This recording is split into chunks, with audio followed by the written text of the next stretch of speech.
I do not have any evidence whatsoever that the government's incompetent, or that the government is competent, rather. When I see Kamala Harris on TV saying, my pronouns are she, her. I'm the lady in the blue dress. Woman, I'm wearing a blue dress. Like, what the fuck is that? Like that, if that's not ideological capture, that way of talking and behaving, that's the wokest of the woke signaling, because that's what people do, because the idea is that like you're stating your pronouns. She's also wearing a mask, which is preposterous. And then she, like, aren't you tested? Isn't everyone tested?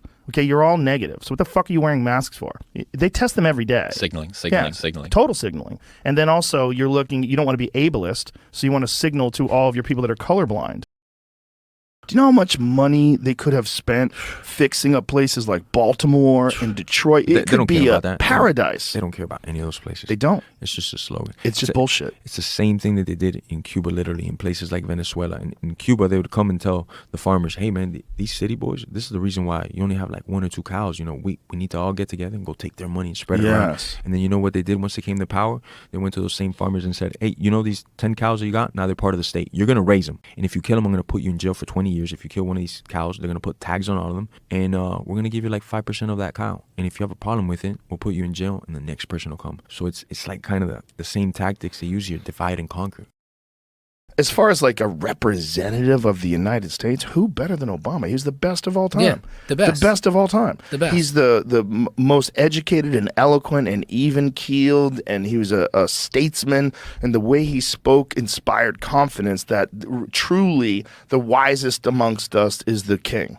That's what we want. And then that's what you realize is like what you're voting for as president is not actually a get-it-done person.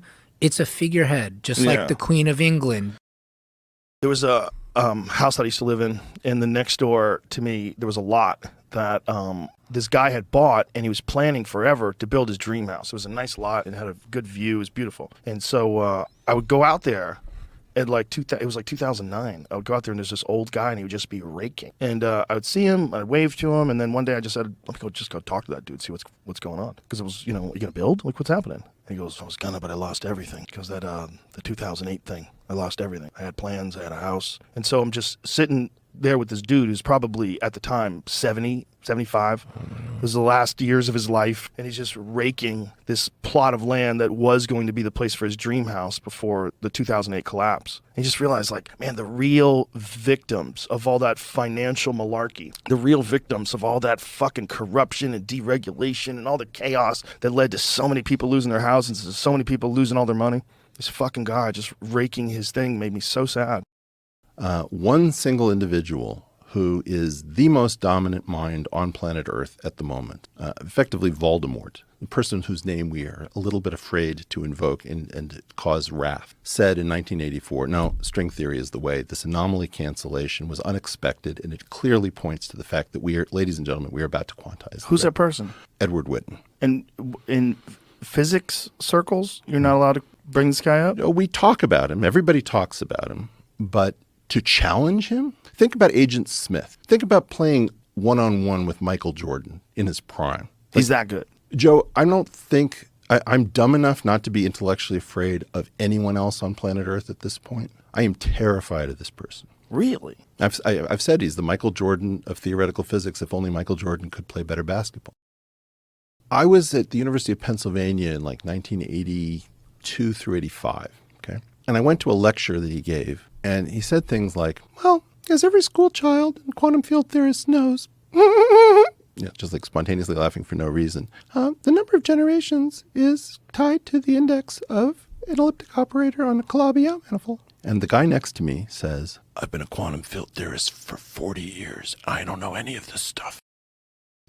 Einstein is the genius, but he had a mathematical friend whose father saved Einstein, I think got him the patent job. So he's in and there's like a meeting called the Marcel Grossman meeting. So he's a shadowy figure on the edge of the Einstein legend. I don't think he deserves the credit Einstein did, but if you look at the first paper in general relativity, before Einstein says anything concrete, the first paper he says something vague. That's 1913, and that's with Grossman. The next paper, he says something wrong. He publishes the wrong equation. Then he corrects the equation, and it's incomplete because it doesn't have the cosmological constant. And I think it's 4 papers before he has the equation that now dominates our understanding of the cosmos and the large. Interesting. I was asking this guy, the researcher, and I was saying, look, what is it? How do psychopaths even exist? Like, why do they exist? I can't understand why they're adaptive. I know that you can be effective over short periods as a psychopath, but over long periods of time, it doesn't end up being very good for society. And I thought it would have been bred out. He said, yeah, you're right, except for the fact that over the entire size of a population, a few psychopaths actually make sense. If you're a raiding party, a Viking raiding party that needs to go over and fuck everybody up in Lindisfarne, which is near to where I lived in the UK, you want some psychopaths. You don't want them to come back with PTSD. You want them to go over there, burn everything down, rape the women, pillage, come back with gold and supplies and grain and whatever else they take, and not care about it. You actually, on an individual level, psychopathy might not be fantastic for the people around them, but in a tribe, it's actually quite adaptive and quite useful. You look like you've been gambling all night, but I think what you've been doing is chasing women all night. I think you've been either having sex with girls or you've been messaging women and you've been doing that. He was like, I'm your father. Am I right? I said, yeah. I've been, talking to a couple of girls, but whatever. I'm single. She's with somebody else. I'm single. He was like, let me tell you something, Chrissy. He was like, here's what I know about gambling and here's what I know about life and here's what I know about what's going to happen to you. You can beat the house 99 times out of 100. You beat them clean, 99 out of 100. The one time the house wins, which is inevitably going to happen, negates the other 99. You're hooking up and you're meeting all these strangers, bringing all these strangers into your life. 99 out of 100, great, no problem, all good.